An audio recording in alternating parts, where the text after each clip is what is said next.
What's up, guys? Welcome to Among the Fence, my YouTube channel where I do music reviews. My name is Aaron, and today we're going to be checking out the new album, A Eulogy, for those still here, by the band Counterparts. It has been 3 years since they released their 2019 album, Nothing Left to Love, which got a lot of praise, and I first discovered them in 2015 with Tragedy Will Find Us, and I fell in love with Brendan's vocals, his lyrics, and just the overall sound of the entire band. And from there, I cycled through basically all their albums. Their first two releases, Prophets and The Current Will Carry Us, are absolutely fantastic, and they're so raw, but I felt like around this time they were still really trying to find their sound, which they did with their third release, The Difference Between Hell and Home, which is basically a perfect blend between their melodic sound and their more hardcore sound. The next three releases, Tragedy Will Find Us, You Are Not You Anymore, and Nothing Left to Live, all kind of thematically blend together for me. They've all gotten a lot darker, dealing with depression, anxiety, and different relationships in Brendan's life. And regardless of this, though, I mean, they're all phenomenal. They're all bangers, and Counterparts has yet to release a bad LP, and they've remained one of my favorite bands since I discovered them back in 2015. And I mean, when I heard they were releasing a new album, I just got so excited. So yeah, let's dive into it. The album opens up with 07/26/2020, which is an instrumental, and I believe it's the date when Brendan adopted his cat Kuma, who he gives a lot of credit for helping him with depression and anxiety. And it goes into this next song, Whispers of Your Death, which is a tearjerker about when Kuma got a blood parasite and almost died. And Brendan says that he loves his cat more than anything, and he was devastated, and he was basically doing whatever he can to help his cat get better. And he was just crying until it's just a really sad song. He talks about how he can't breathe anymore without his cat sleeping on his chest, and it's just devastated. And it turns out that Kuma was okay, and the lyrics in the song are just so freaking powerful. They're heartfelt. They're very beautiful, and just the fact that this is a very intense hardcore song just makes you feel that emotion even more. Bound to the Burn has a really punkish kind of intro to it. The verse is really heavy and stompy, while the chorus is fantastic with a good melody and clean backing vocals. The breakdown to me was kind of standard and didn't stand out all that much. However, the clean vocals are really prominent in the second chorus, and it gives the song a lot more depth to it and a lot more emotion. And the outro part of the song is just absolutely sick. And then that brings us to the next song, Unwavering Vow, which I believe is about celebrating someone's death, maybe. At least that's kind of what I get from the lyrics. The chorus has a reference to the song We Forgive off of their Private Room EP, where Brendan forgives someone, but apparently now he regrets forgiving them. And it starts out with some dissonance and chaotic drums that really drive the song forward. The chorus has a beautiful melody to it, and the post-chorus is brutal, especially lyrically. And the breakdown has this really just beautiful melody playing in the background. I'm not sure if it's the same melody as the chorus. Sounds kind of similar, but it's changed up just a little bit. And just these little minor details just make the song stand out to me so much more. The title track song, A Eulogy, for those still here, I believe is about offering somebody a helping hand. Somebody who's running out of time and really needs the help, but for some reason is refusing the help. And it opens up with clean and distorted vocals, kind of in a duet fashion.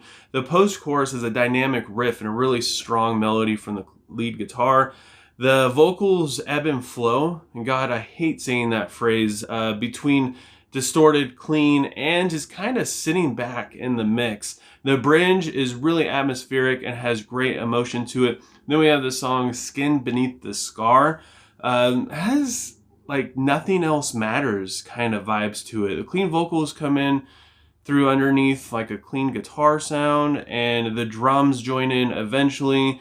The metaphor forgotten, like skin beneath the scar, is absolutely fantastic. And the lyrics in this song, I mean, all of his lyrics are good, but the metaphors in this are just so well written. They're so well thought out. Sworn to Silence has a traditional Counterparts feel to it thanks to the melodies in the chorus. The breakdown is really open as the vocals become more and more aggressive. The natural harmonics in the pre-chorus do a good job at building up the suspense, and the final chorus is clean vocals, adding to the passion. What Mirrors Might Reflect dives deep into depression, as the opening line says, "No amount of love will free me from my flaws. Perfection fits its noose around my neck, which being a perfectionist kind of goes hand in hand with anxiety and depression, as you put a lot of pressure on yourself to get everything right, and nobody's perfect. The drums and guitar are aggressive, but they ease up going into the chorus. The post-chorus is just super heavy, as he says he aches to be anybody else. He wants just to get away from himself. And you can really feel the struggles that he's going through and just the pain he's feeling. And the breakdown is very dissonant, and it just keeps going. I mean, it feels like it's never going to end, and I just absolutely love it. Soil 2 is part 2 of Soil off of their album The Difference Between Hell and Home. The vocals kind of scream in the background while there's this pretty arpeggio being rung out, and it has this slow build up to it. It climaxes perfectly though. The guitar has just fantastic articulation where you could really hear every string that's being played in the chords, and it just makes for this, it's just so colorful. It sounds so just perfect. I can't imagine this song being any better. This is one of my top songs, which it stuck out to me so much just because of the buildup. It reminds me of Under Oath's song, Casting Such a Thin Shadow, where it has that really slow buildup. And once it hits, it hits so hard and it's so good. Then we have the song Flesh to Fill Your Wounds. It has a really drum heavy intro, and the vocal cadence fits the dynamics of the music just so well.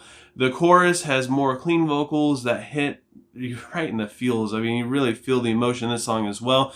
The breakdown makes you want to get up and jump around, but then it cuts out and you kind of think the song is over, but then it comes back 3 times heavier. The closing track, A Mass Grave of Saints, starts out with drums and big chords and vocals, and the metaphors in this song are just brilliant. The chorus makes you want to get up and sing along. It has a really unique hook to it. However, it does become a little repetitive, but this song is just so good, and you kind of get lost in it, so you don't even care. The bridge is really calm with like powerful drums. It just escalates into a really heavy outro. This song is perfect. It's the perfect outro. The lyrics in it are phenomenal. It really sums up the emotion that this whole album has, based around depression, anxiety, Brendan's struggle again with his relationships. And even though I feel like this fits into the same kind of theme as the last 3 albums I mentioned, where they're all kind of blend together, I feel like this one stands out just a little bit more. Just musically, lyrically, Brendan feels a little bit more mature in his songwriting, lyrical writing, just all around. He feels, it seems like he's moved past these things now, and now he's singing about what happened instead of still living in it. And I love everything about this album. The production, just, it's so, like everything, it's perfect. The more you listen to it, the better it gets too. The emotion is so much deeper than just the lyrics. I mean, you could feel it in the music, the powerful melodies, the big chords, just the rawness of it. And the things that Brendan writes about are so real to him, and you could really feel it, that he doesn't just write these songs to get Spotify listens or, you know, to make money and tour. I mean, of course that's part of it. But it's more of a way to express himself. He gets these things out, and he sits down and he takes the time to really think about how he's feeling and how he wants to say it. And it makes you feel it that much more. Like when you listen to lyrics, you could get something new from them every single time. You could be like, whoa, that's so deep. I totally get it now. And the musicians in this song also back him up very strongly with their music. I mean, without their music, of just the depth that it has, and they really know how to match the emotion with the lyrics and just what Brendan is bringing to the table as well. I mean, these guys are just a perfect fit for each other all around. And the music, I mean, I can't give this album enough praise. So with all that said, I gotta give a Eulogy for Those Still Here by Counterparts a 9.1 out of 10. But I want to know what you guys think. I feel like this album is probably going to be a lot of people's album of the year. So leave a comment below letting me know what you thought of it, what you would rate it, and let me know what your favorite song is as well. And if you enjoyed this review, don't forget to give it a like. If you want to help support me and my channel, please consider subscribing and ringing the bell icon. Doing any of that stuff just helps me out tremendously.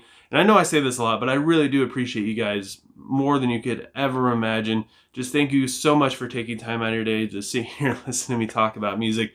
I just can't thank you enough. And I hope you guys have a good rest of your day or night whenever you happen to be watching this. And I will talk to you guys next time. I was trying